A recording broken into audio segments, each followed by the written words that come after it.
Hello. We're just going to do a very quick introduction, who we are and where we are. And then we can talk about what we talk about. Marty, how would you like to start? Hello, everyone. I'm Marty, and I'm from the Philippines, so very, very far from you guys. And particularly, I'm in Cebu, very small island in the center of the Philippines. Great. It's nice to meet you all. And you? Who's next? Uwe. Good morning. Oh, sorry. Oh, Go sorry. on. No, you go. Ladies first. I'm Kathleen, and I participated as a coach in well, I've done 500 passion maps altogether, some of whom were in New Mexico and some were in Arizona, which were wonderful experiences. They were fabulous times, weren't they, Peter?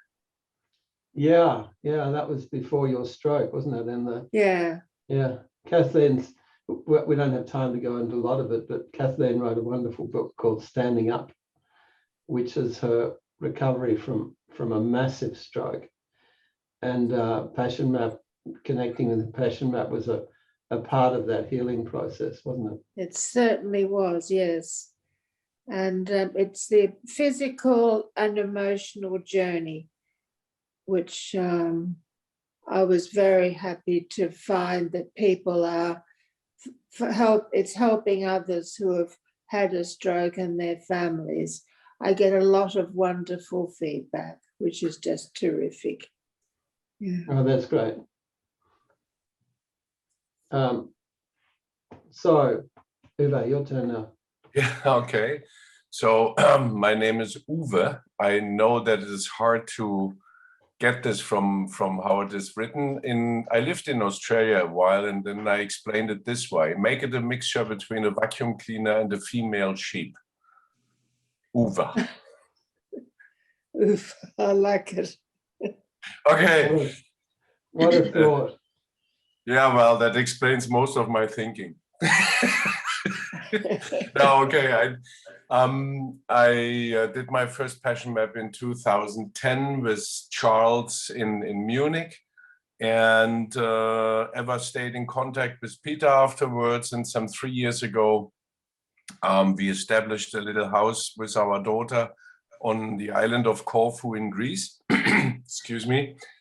And I contacted Peter again. So he said, yep, why not? Corfu is a beautiful island. He knows it also well. And so I joined the Bambora in 2019 on Bali. And ever since, I am part of the team. I am certified now, and I'm very proud to help other people passion mapping in Europe, and I look forward to be in contact with everybody here and wherever in the world, of course. Fantastic. What a wonderful, not story, wonderful introduction to you being a passion mapper. Can I just ask you to share what your image was from your first passion map? From my first passion map. Well,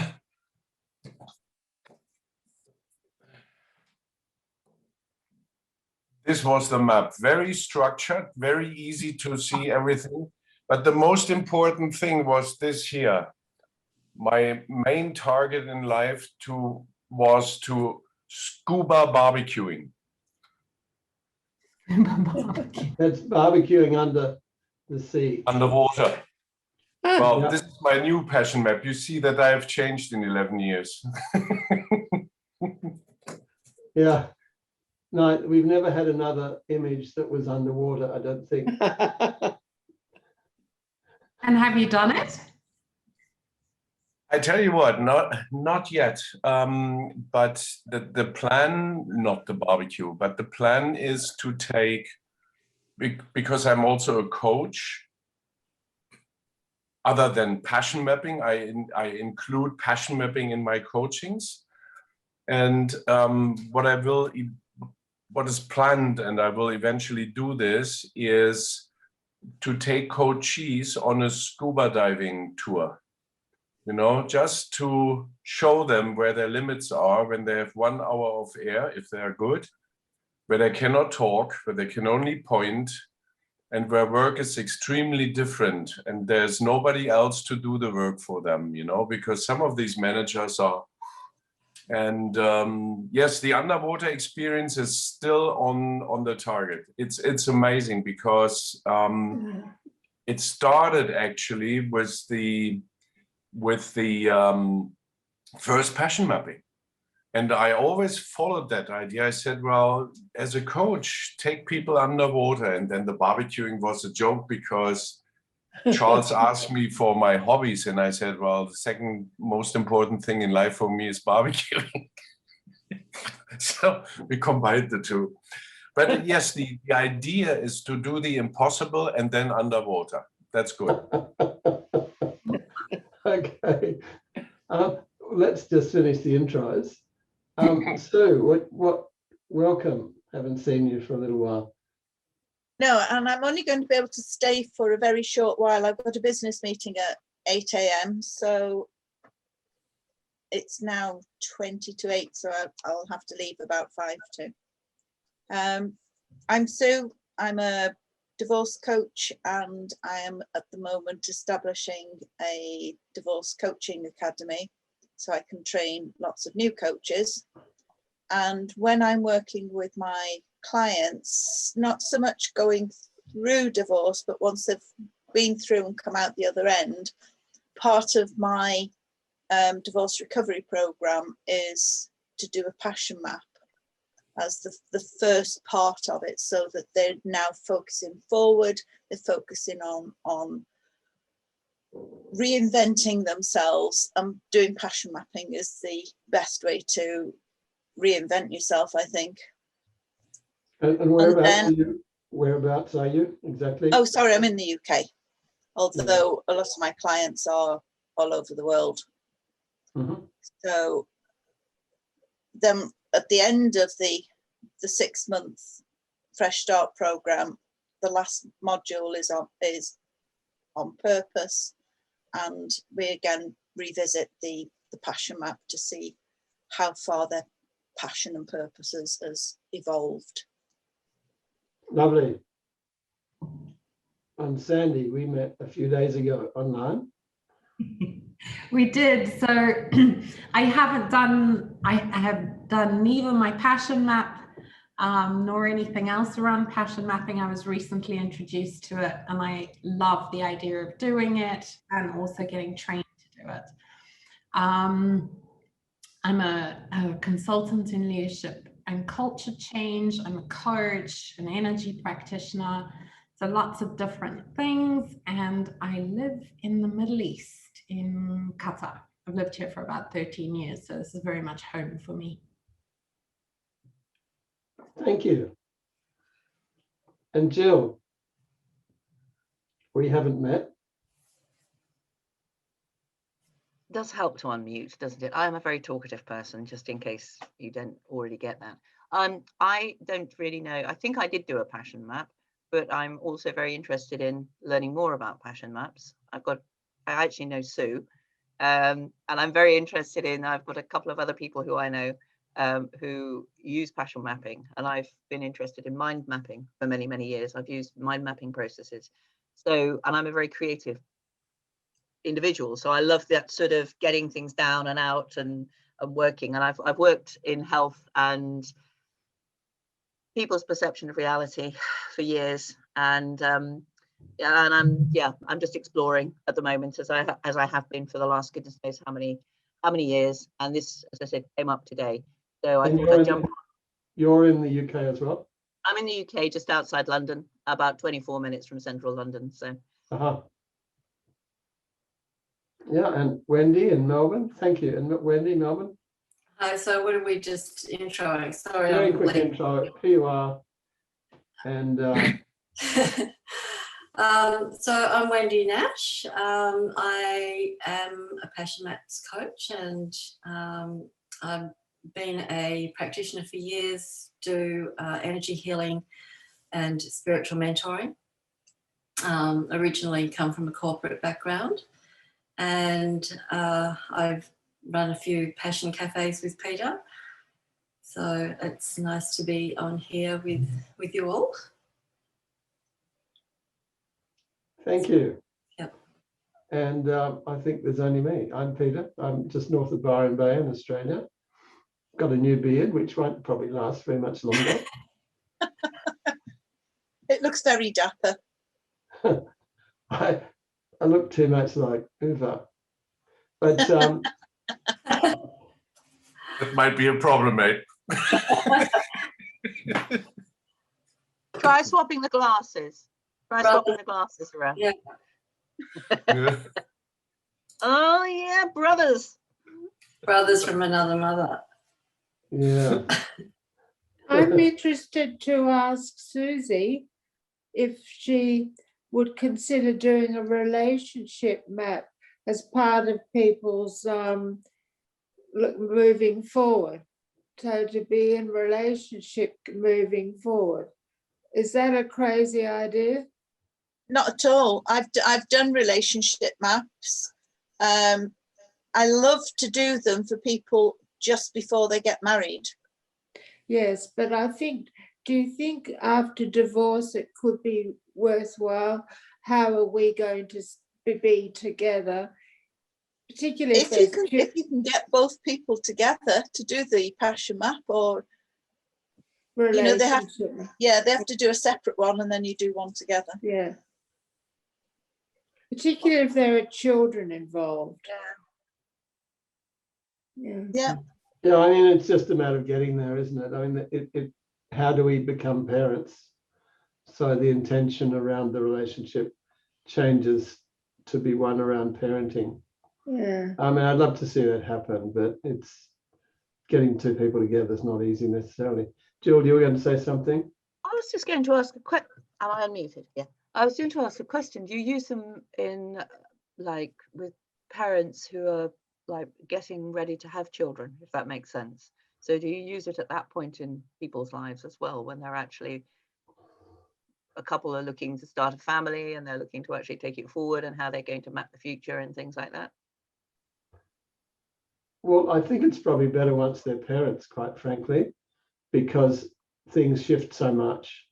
I think that the map they created once they're parents would be much different. It's a bit like, you know, maps for women, maps for pregnant women can be very, very different from the maps they create once they've given birth.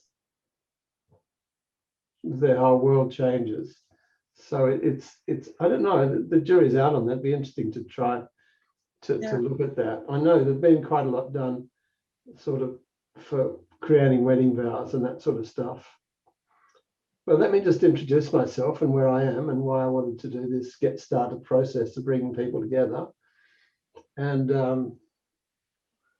I just wanted to share, I've just, I grew my beard, started growing it when I was in hospital 2 weeks ago, getting a pacemaker put in. And I'd been living with probably about 50% of my heart capacity for a few years. And it's quite incredible now. I just have so much more focus, and the world is brighter. People are more beautiful. It's quite interesting. You just don't know what you don't have, you know. So I'm feeling tired at times, but great most of the time. And very fortunate. I went in to get a COVID test, which was going to take me 15 minutes at Byron Bay Hospital. And then 3.5 days later, I came out of a hospital in Queensland. I got my COVID test, which was negative, but I also got a bonus as well. My heart rate, Fantastic. for those of you who are medically minded, my heart rate was down to 28, 27, 28, Wow. God. and I should have been blacking out. Anyway, so I've been, for those who are not aware, I retired from this work 10 years ago, something like that. And then part of that was because I didn't feel my life was in integrity, and you were working with people in their own wholeness and integrity. So it didn't seem right. And, you know, my marriage was busting up and various things. So I really wanted to bring the work back. You know, I didn't want it to die with me. And there'd been so many things that I'd done and so many projects that I'd done. And Kathleen alluded to some we did in the US, very high level retreats. And I never really passed on the skills of creating them and doing them, which I want to do now. And so about 3 years ago, I sort of made the decision to come back and bring this back to the world. And Kathleen, you were a big part of my incentive, because Yeah. I thought if Passion Maps can help people who have such, you know, I saw you actually. I don't know if you remember when you couldn't walk and you couldn't talk, and people told you wouldn't be able to do anything much. And against all the odds, you'd come back amazingly. So I thought, well, if Passion Maps can help in that way, then I don't have a choice. I've got an obligation to bring this work back into the world, at least in the medical sphere. And I've been listening to,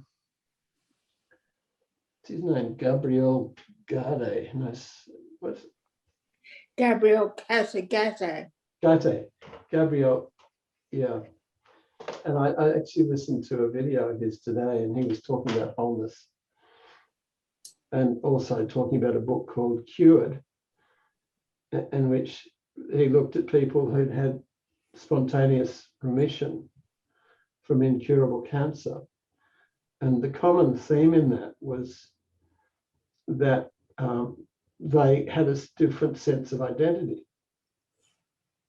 So in some ways, they used the incidence of a medical condition to come back to a sense of integrity and wholeness.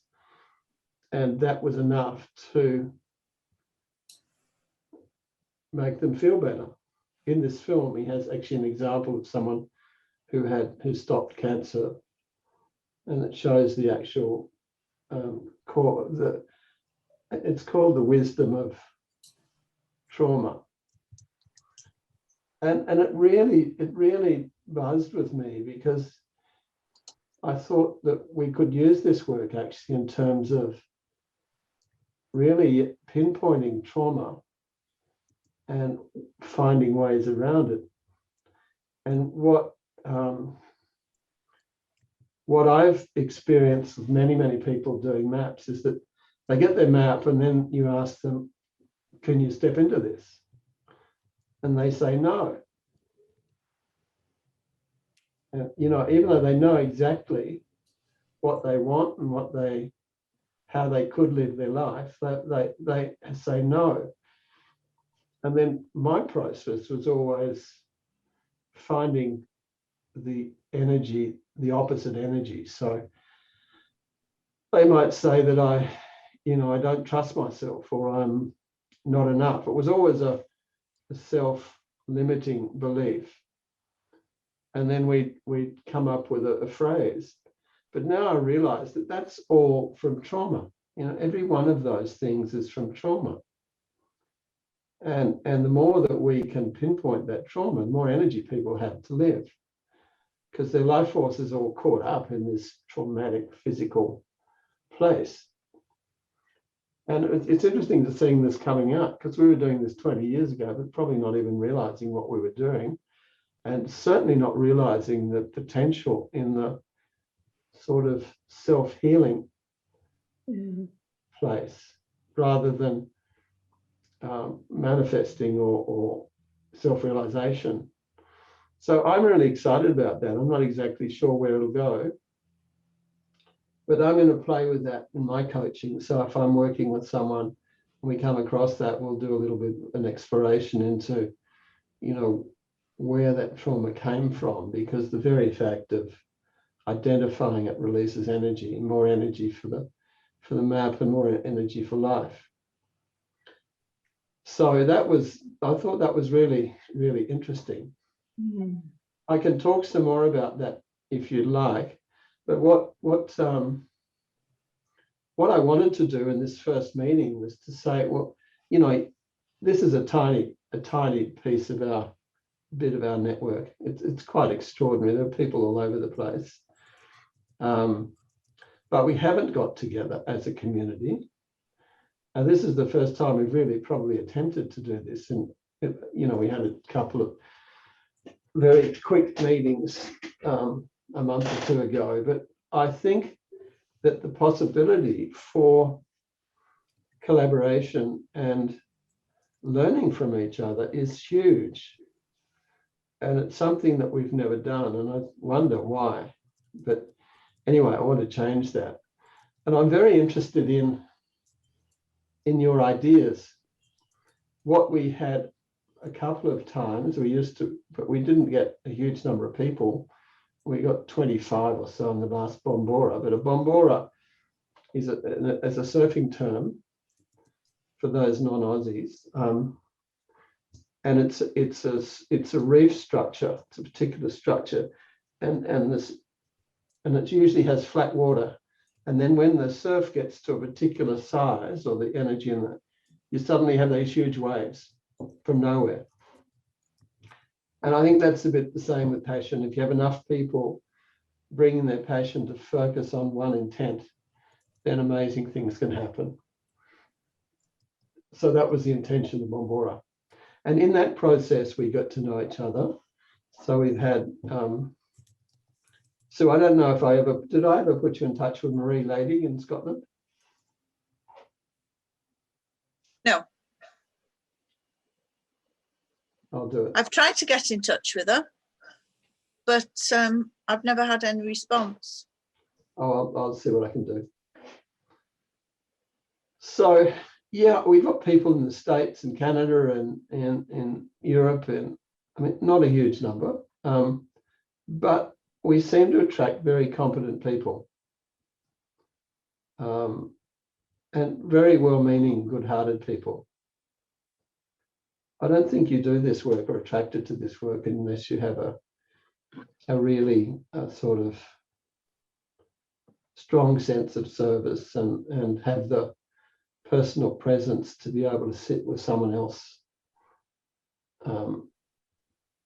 having an extraordinary experience and holding that for them, rather than thinking, oh, I wish I could do that or something like that. You know? So it is a beautiful community. It's probably 80% women generally, but a few extraordinary men too. And next time I'll make sure we get a couple of our Sydney people coming. But what I wanted to just throw this open to, what could I do or we do that would make this useful and make you feel as though you'd want to come again, or we can get people to give talks, we can run processes, we can do, various things.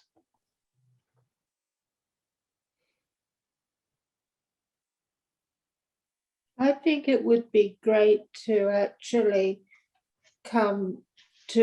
each person come to some of their most sacred spots that they were in when they were working with someone, where the outcome was just so outstanding, and made well, I can think of lots where I have felt so privileged to be in that sacred space. Yeah. And you'd like to see people sharing that. Yeah, I would. I think that's a good idea. Jill, thanks. My background is health. I work, as part of the work I do right now, interestingly, I work with people who have major catastrophic injuries. So when you were saying today about what you were talking about with trauma, I think that resonates with me so much, because I'm working with the kind of people who, a bit like Kathleen, have gone through a process that was totally outside of their control, and they're having to completely rebuild their whole life. So I think this concept of taking it into this area is something that really draws me. Thank you. I think the spiritual wholeness that comes out of a passion map is something that's very valuable, especially if people, bodies are bashed up or their minds are bashed up. They can still experience this wholeness through a spiritual expression of their energy. And I'd be interested to know how we could actually support you in that. But we could. It would probably be. Would it be useful if we had one of these just focused on trauma? Yes. Or on medical things. Medical issues. I mean, if I can just jump in and say, I think the issue is that one can assume that when we talk about health, that you're talking about something that is medical conditions and problems, and I don't tend to work that way. I tend to just integrate it as part of their life.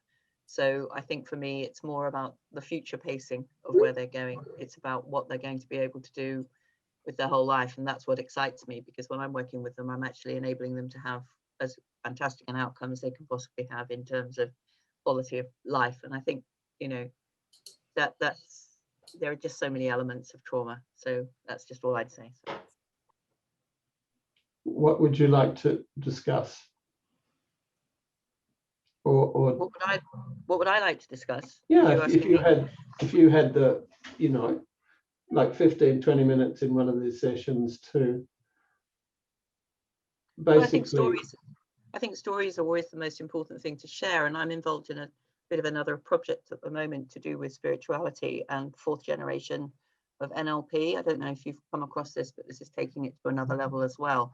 So I think this whole area of spirituality into trauma and into anything to do with health is a very interesting direction to go in, because it still is not, certainly here in the UK, an area that's commonly discussed. It's not something that you would go and talk to your GP about, is the sort of spiritual aspect of your purpose in life. And so I think that's something that would be interesting to hear from other people who are taking that into the work that they're doing in that whole global sort of wellness and health sphere. So that's my input. Yeah, I think a lot of coaches are going into the wellness sphere, and that includes has to include the spiritual component, or should. It doesn't necessarily have to.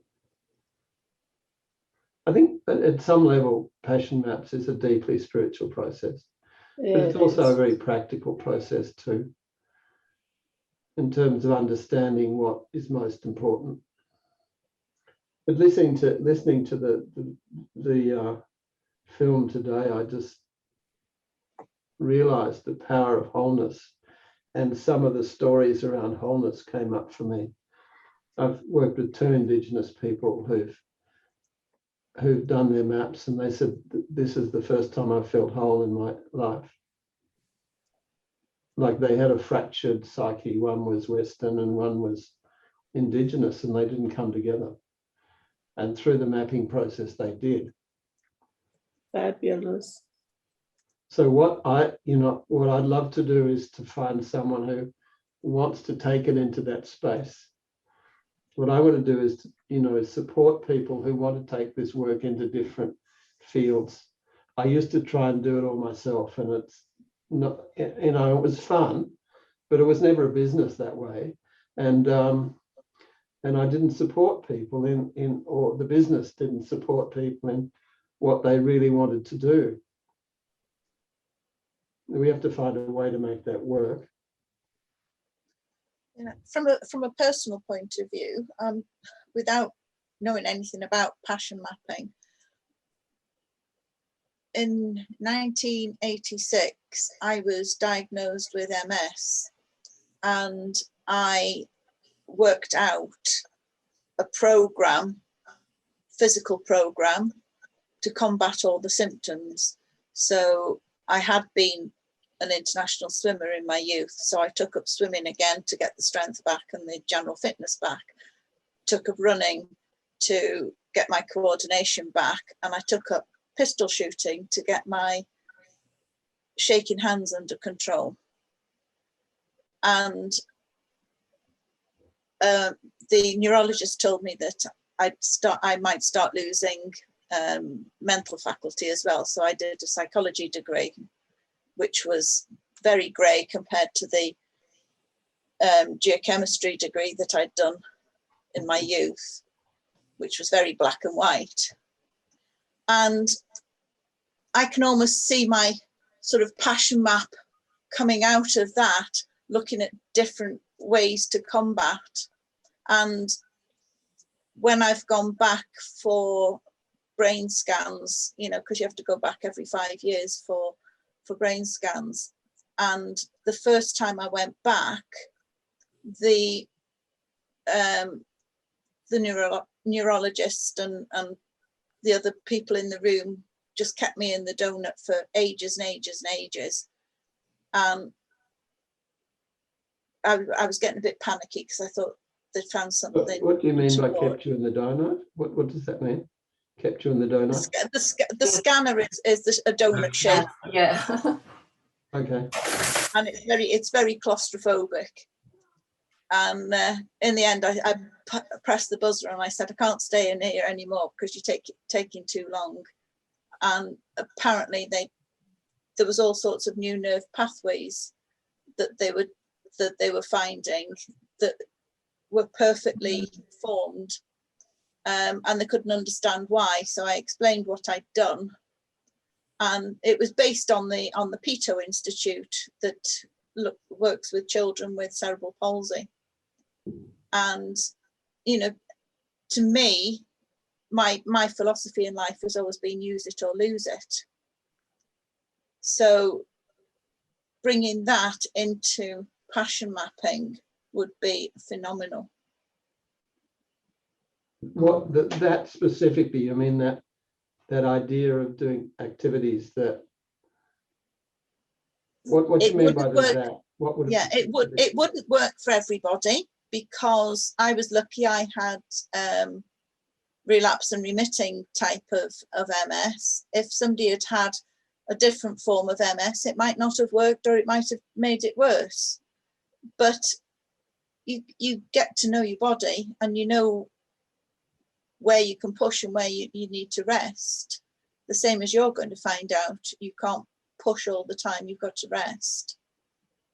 But to bring that level of determination and positivity into passion mapping, to change somebody's life, to help them to find new ways of doing things, new avenues to explore. So, you know, if other people weren't as lucky as me and, you know, couldn't overcome the physical aspects of it, then let's find some way to help them live a full life without. Can I just interject? I think from my perspective, what I'm hearing Sue say, and it might be that I'm wrong, so correct me if I'm wrong, is that there is a confusion of identity when people are actually given the diagnosis of what's wrong with them. So the confusion becomes that they become the name of the condition that they've been given. And through that, they lose the power of understanding that they have strength in themselves, and that their true identity is not the name that they were given. And it's not as constraining and constricting as that diagnosis, whether they're an amputee or whether they've had heart problems or MS or a stroke or whatever it might be. And I think that could be a real strength area where passion mapping is coming in to pull out their own true identity, as opposed to the identity that they've adopted because they've been told for years. Because I get people who come to me all the time who say, oh, I've got another one now. I'm diabetic and I've got depression and I'm this and I'm that. And I think that there's a huge area of enabling people to understand something like passion mapping as being a way to get in touch with themselves and actually to move away from the diagnostic labels, which are really just a medical constraint. If that, I don't know if that makes any sense. So. Absolutely. I mean, when I was first playing with this process, before it was ever a business or something that I taught, I just used to respond to friends of mine who they'd had a diagnosis or they'd had a big hit of some sort. And it always seemed to work. And I was just doing this as a sort of in service to my friends, really. And then someone at one stage said, well, will you teach me? And that was the start of everything, because I had to hire a place and had to charge them, and then they started charging people. And I thought, if they're charging them, I will. And so a business was born. But some of that was out of people, you know, that had a hit, and they had lost, you know, their identity changes. Whereas it doesn't really at a deeper level. Well, it never will at a deeper level. It's not something that we really focus on in the West, the power of our inner self in a way. But I just find it staggering, you know, like the benefits that some people can get that are just totally different. You know, I did some work with our national rugby team, and they came away with some of them, they were injured ones actually. And they came away with a feeling of how powerful they were. It wasn't just what they did at rugby, it was their life that was powerful. And did you do one as a team, Peter? Sorry? Did you do one for the team? No, I didn't. That would have been an interesting one. Yeah, I'd love to. Again, I don't want to go off in too many tangents. I want to build, but I'd love to support someone who wanted to do work with sporting teams. It could be fantastic work. Especially women's sporting teams, I reckon. Would be great. So if you know anyone who wants to build a business in that field that has the sensibility to do this work, I'd be very much in support of, you know, supporting them in some way. Yeah, it's sensibility and sensitivity. Yeah, you're right. Peter, I'm going to have to go. I'm sorry. It's been lovely having this conversation and lovely meeting everybody, but I'll be on the next one. Okay. Sorry, I've got to go. Just Bye. how often, Kathleen, would you like it? Fortnightly, monthly? I think if we keep it regular, we'll gradually build up more people. Yeah. I think monthly would be good. Yeah. Okay. Okay. Bye, Thanks everyone. for coming. Bye, Bye. everybody. Bye, Kathleen. Bye-bye. Bye.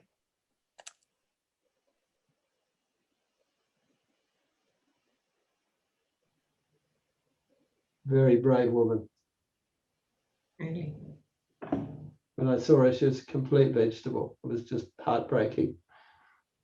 But she had a very supportive family with a couple of medicos in it that could fight the system, because she had to continually fight the system as well as attending to her own healing.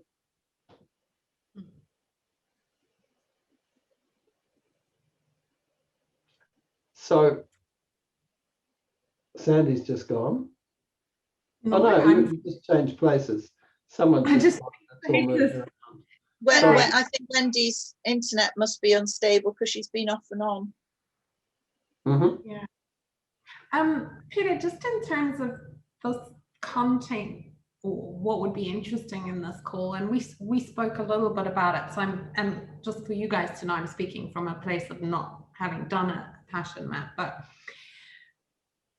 if I tie it into the conversation we just had about wholeness, wellness, there's a particular area of interest for me in terms of corporates and teams. So this is based on my experience of being very unwell inside of a corporate environment. So bringing teams together,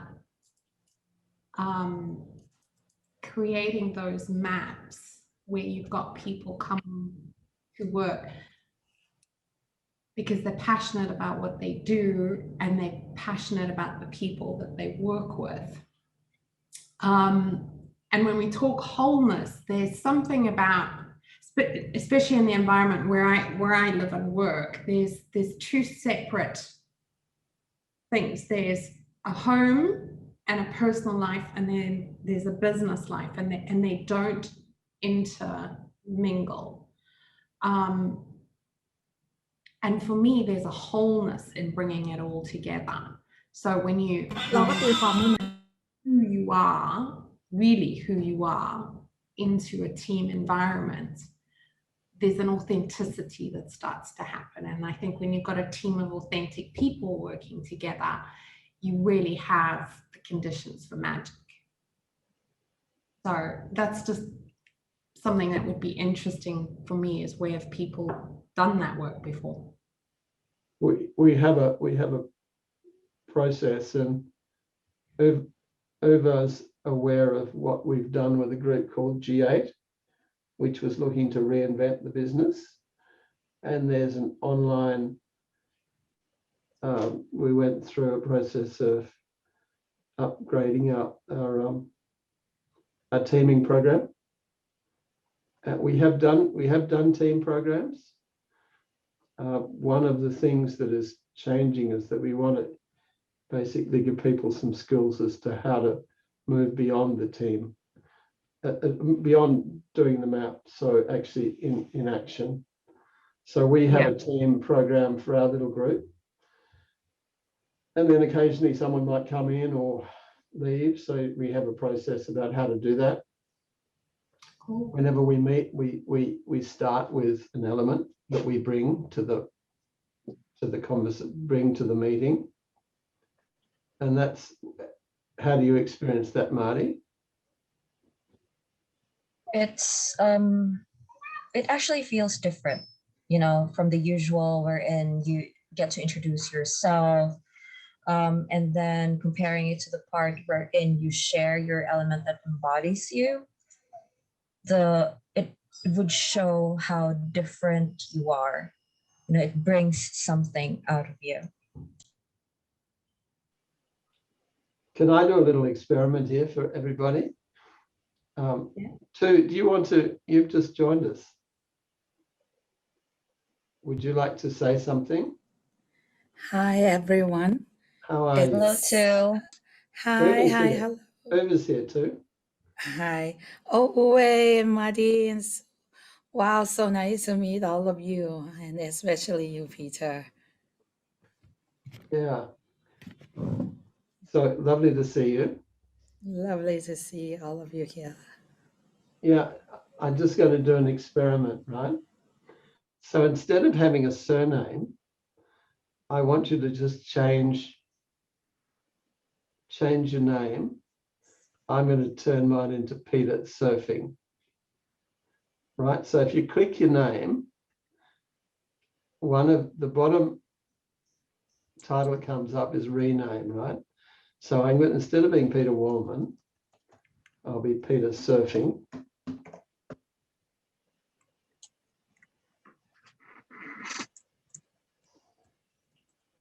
Jill, we can't hear you. You're muted. So what are you guys going to put there? My brain's not functioning today, so I can't work out how to do this. You click your name. Click the three dots. Click the three dots on your. Ah, right. Okay. Yeah. Okay. So.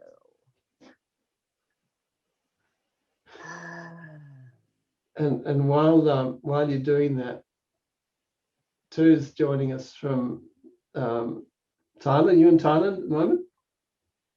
In Bangkok? You're muted, by the way. Yes, I'm in Bangkok, Thailand. Play. Marty, what are you today? Sky. Are you going to change yours too?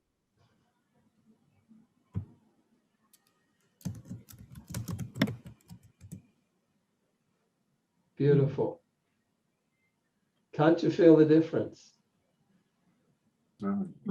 It's so simple. Pardon? And you It's become great. really It's powerful.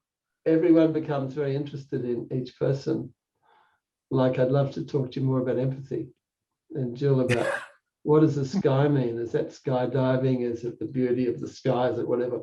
So suddenly it's not all these talking faces. There's a sort of a life behind the faces. And that is so simple. And there are other simple things we can do to bring humanness into processes.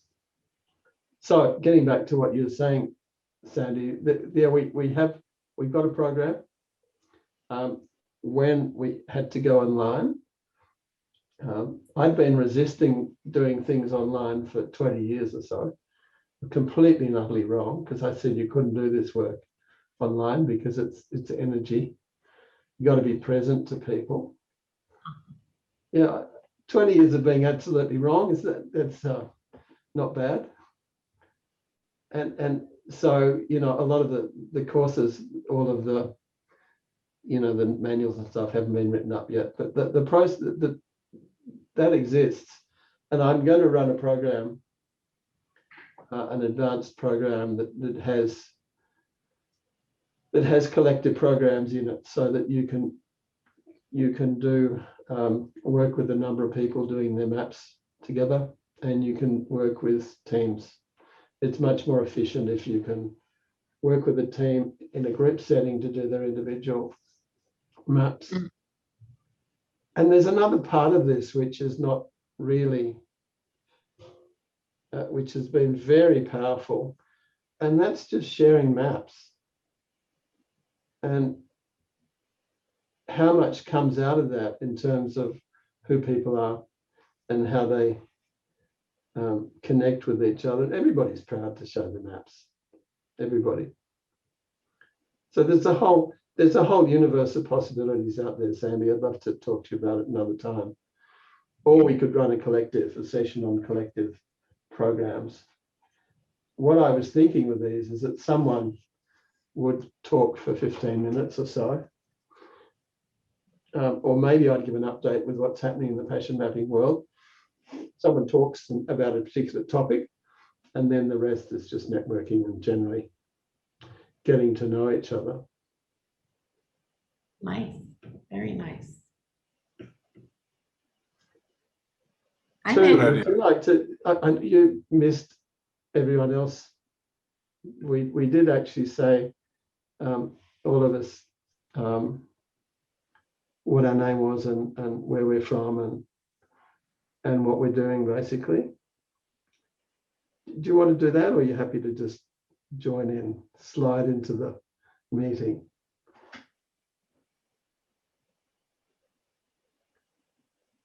Well, I would be happy to introduce myself briefly to you guys and joining in. And if you have time, it would be nice if I have an opportunity to know others as well, apart from Uwe that we met before and Madi. Yeah, so I'm too living in Thailand. I'm a coach and a trainer who help people expand their potential. I help them love and appreciate themselves. And also I'm running a business of essential oil, and I see it as a tool for people to love themselves more and for them to be able to create more abundance into their life. And the most interesting things and the reason that I want to come here and share with you, Peter, not sure if you remember that year when we met in Bali, God and I have a great opportunity to do the passion map for business. And we did the process that we do the process to explore about our business opportunity. And it came up with like very powerful statement. If I remember correctly, that is that we both create the business that generate limited abundance and this business kind of help empower people. So like this is like kind of main concept. Yeah. And right now, Go and I are in the same business, and we are working together and working on that mission that we created 2 years ago. And thank you Wonderful. so much. I come here to Wonderful. thank you for this. Wonderful. Thank you. Yeah. So for those who aren't as aware, we can do relationship programs for couples or even within a family. But we also have a business, you know, for business, new businesses, it's really beautiful way to connect and get to know each other. And I was saying before, Sandy, that I remember doing some work for YPO in the first incarnation of passion mapping. And that there was one group I worked with that met once, they met monthly for, you know, I think half a day or even a day. And then at one stage we did a map for everybody in the circle. And then we had 2 hours, I think, at one of their retreats. And the feedback was they got to know more about each other in those 2 hours than they had in something like 4 years of meeting monthly. I'll never forget that. I mean, it's just, there's another. And it's one of the wonderful things about Bali, isn't it?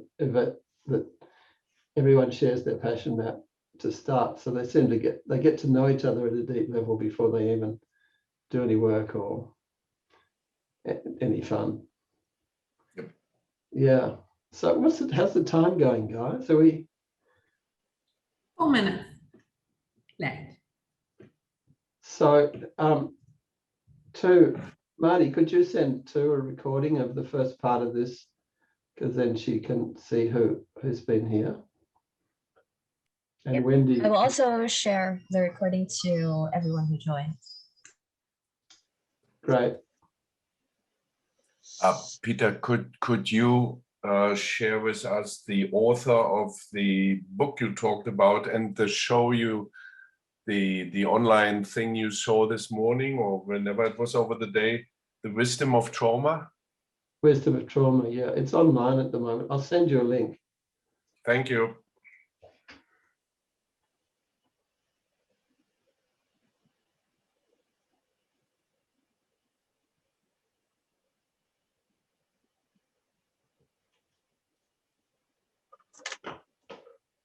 So, last words before we retire to our respective worlds. And once again, thank you so much for coming. It's a little experiment. And we'll be the little seed for attract really some people. I mean, I'm the only person who really knows most of the people in the network. And there are so many extraordinary people that would be, I just think the possibilities of working with other people in similar fields, it's really a question of mechanics. And we have set up a collaboration space as well, where you can list something that you want to collaborate with someone in the network. That's not really up and running yet, but the framework's there. Okay. 1 word, 2 words, 3 words, a sentence, a closing remark. Great to meet you all and love you. Look forward to meeting you again.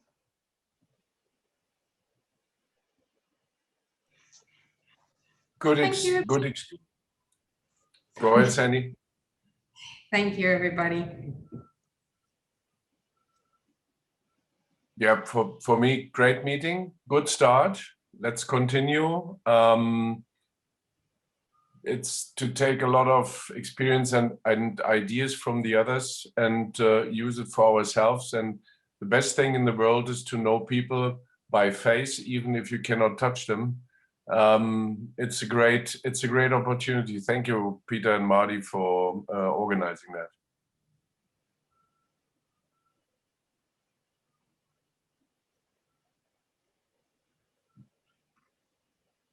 It's great. It's great to reconnect. Yeah, thank you. This was far more interesting than my business meeting.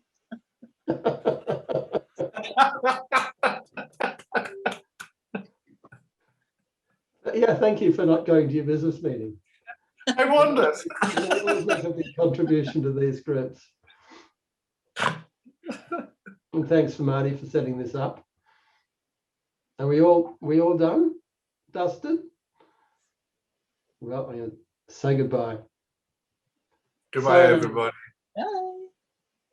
Look forward to see you again. Oh. Bye, everyone.